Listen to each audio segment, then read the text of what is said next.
Ellis noticed the file on his desk was out of place the moment he walked in. He always kept his case files alphabetized, a system he'd used for 17 years at the community center. Someone had moved the Henderson file ahead of the Garcia file. A small thing, but Ellis didn't believe in small things. Small things were warnings. Cormac looked up from his desk across the room, his smile bright as a flashbulb. "Morning, Ellis, coffee's fresh." Priya waved from the doorway, her smile matching Cormac's. "Brought donuts. Your favorite maple glaze. Every morning, every single morning for 3 years, those smiles, perfect, unwavering. Ellis used to find them comforting. Now they felt like glass that might cut him. He'd first started noticing things 6 weeks ago. A funding application he'd spent 3 nights on gone from his computer. It said system crash, but Ellis had saved it to the server. Priya had shown him how. Then the schedule for the youth mentor program got scrambled, mixing up the at-risk kids with the volunteer tutors. Tariq, the 14-year-old who'd been stabbed last year in a gang dispute, got paired with Mr. Chen, the 70-year-old math tutor. Nice man, but not exactly streetwise. Ellis had caught it just before Tariq arrived. "Thanks," Ellis said, taking the donut. He watched Priya's face for a flicker of something, anything besides that smile, nothing. "Hey, you two were here late last night, right?" "Just finishing the quarterly reports," Cormac said, stirring sugar into his mug. "Why, my Henderson notes. The ones about Jasmine's home situation, they look different." Priya laughed, a sound like wind chimes. "You probably just forgot you updated them. You worked too hard, Ellis, maybe." Maybe he did work too hard, but Ellis remembered things. It was his gift. He remembered that Jasmine's father had started drinking again on Tuesdays, not Thursdays. He remembered that Tariq's older brother got out of prison in May, not June. He remembered the exact shade of his daughter's eyes when she was born, sea glass green. He remembered everything.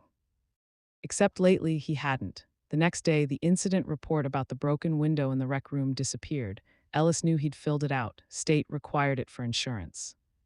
He found it later in the shred bin, crumpled but intact. Cormac's handwriting was on a sticky note attached, duplicate already filed, but Ellis hadn't filed it. He would have remembered.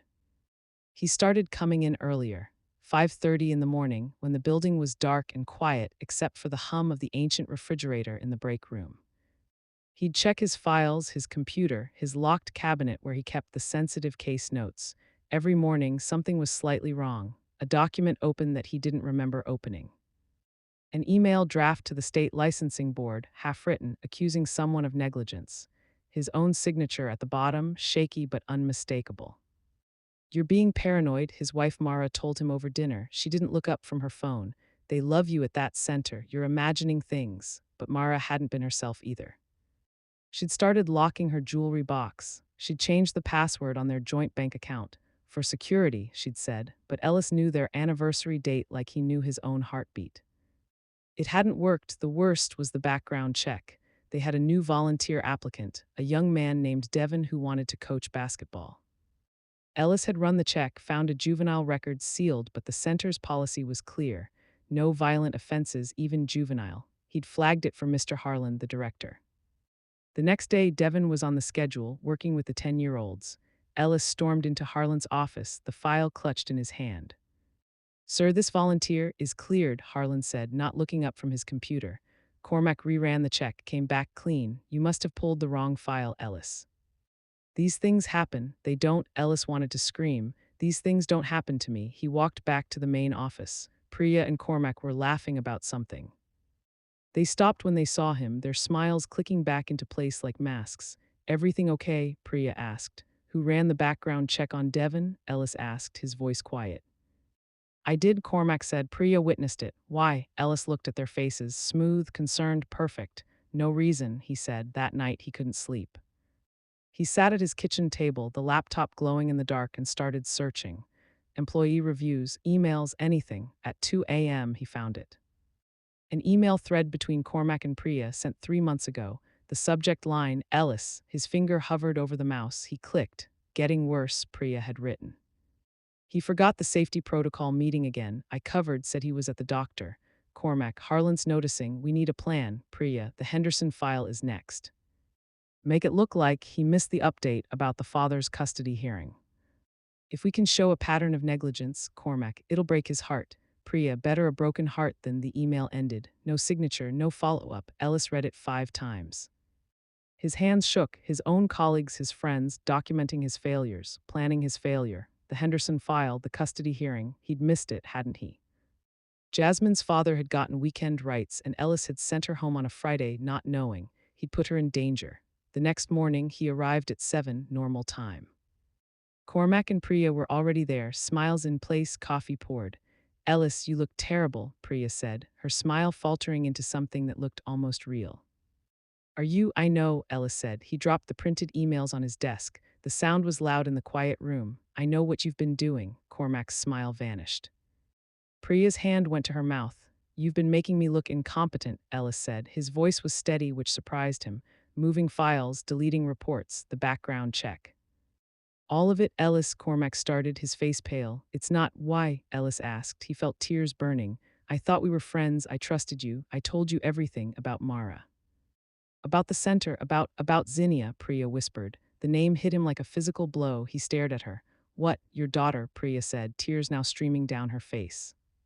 You told us about Zinnia, how she has your eyes, how she's applying to art school, how she wants to paint murals. Ellis felt the room tilt. What is that, Ellis? Cormac said, his voice gentle, like speaking to a spooked animal. Zinnia died 10 years ago, car accident, you and Mara, the drunk driver. No, Ellis said. But even as he said it, he felt it. A crack in the wall, the green eyes, the art school, the way Mara never wanted to talk about her, the locked jewelry box, the changed password. Not their anniversary, her birthday. You're sick, Priya said, stepping forward. Early onset Alzheimer's. You got the diagnosis 6 months ago. You made us promise. You made us promise to help you leave before you hurt someone. Before you forgot so much that they took your license, your reputation, everything you'd built. Cormac pulled out a piece of paper from his desk. Ellis's signature at the bottom, shaky but his. A letter of resignation, predated. You wrote this. You asked us to make it look like your idea, to protect the center, to protect your memory. Ellis looked at the smiles, the same smiles. Every morning, not weapons, anchors. They'd been holding him steady while he drifted away. You kept forgetting, Cormac said. You'd come in and we'd have to tell you again about the diagnosis. About the promise, so we stopped telling you. We just did what you asked. Priya opened a drawer. Inside was a video camera. You recorded this. Said if you ever doubted us to show you. She pressed play. Ellis's own face filled the small screen. He looked younger somehow, more solid. Hey me, the video, Ellis said. If you're watching this, you're probably angry, scared. You think your friends betrayed you. They didn't. I asked them to do this. I asked them to ruin me gently. To make me look incompetent so I could leave with my head high before I became a danger to the kids, before I forgot their names, before I forgot her name. The video, Ellis paused, his eyes wet. You're going to want to fight this. Don't trust them. They love you. They've been smiling at you every morning because they know what's coming and they want you to remember joy, not pity. Now go home to Mara. Tell her you remember, even if it's just for today. The screen went black. Ellis stood in the silence of the office he'd built his life in. The files, the schedules, the background checks. All the small things he'd thought were attacks had been life rafts, thrown by hands that knew he was sinking. Cormac and Priya stood there, not smiling now, just waiting. Their faces were tired, etched with 17 years of borrowed grief. I put Jasmine in danger, Ellis whispered. No, Priya said. Her father's custody hearing was Thursday. You knew that. We moved the file to see if you'd notice. You did, every time. The building, Ellis said, looking around, the rec room window. The incident report never happened, Cormac said. We made it up to test your memory. You kept catching the mistakes. You were still you, Ellis, still sharp. We were waiting for the day you didn't catch us. That would have been the real sign. Ellis thought of his wife, locked boxes, changed passwords, not to keep him out. To protect him from what he'd forgotten, to protect their daughter's memory from becoming a weapon of confusion. I need to go home, he said. Your resignation, Cormac said, holding out the paper. We can still make it look like. No, Ellis said. He took the paper, tore it in half. The sound was loud, final. I'll write my own. I'll tell them I'm sick. I'll tell them you're the best colleagues anyone ever had. He looked at their faces, really looked. I'm sorry I forgot. Priya hugged him first, her tears wet against his neck. You remembered today, that's enough. Cormac's handshake was firm, like it had always been. We'll help you tell the board. We'll make sure your insurance covers everything. We'll make sure, thank you, Ellis said. The words felt small, inadequate. How do you thank someone for being willing to be your villain? How do you thank them for smiling every morning while they planned your ruin because you asked them to? He walked out of the center at 9 in the morning, the sun bright and hard. He didn't look back, he drove home, the root muscle memory, even if the memories themselves were foggy. Mara was in the kitchen, her phone on the table, a cup of tea going cold. I remember, he said. She looked up, her face crumpling. What do you remember? Zinnia, the accident, the diagnosis, the promise. He paused. I remember I asked you to change the passwords. To lock the box, to make me think you were hiding something, so I'd focus on that instead of the truth. Mara stood, her arms wrapping around him. You remembered yesterday, too, and the day before. You just keep forgetting that you remembered. The cruelty of the disease struck him then, not the forgetting, but the remembering, the endless loop of loss. What do we do? He asked.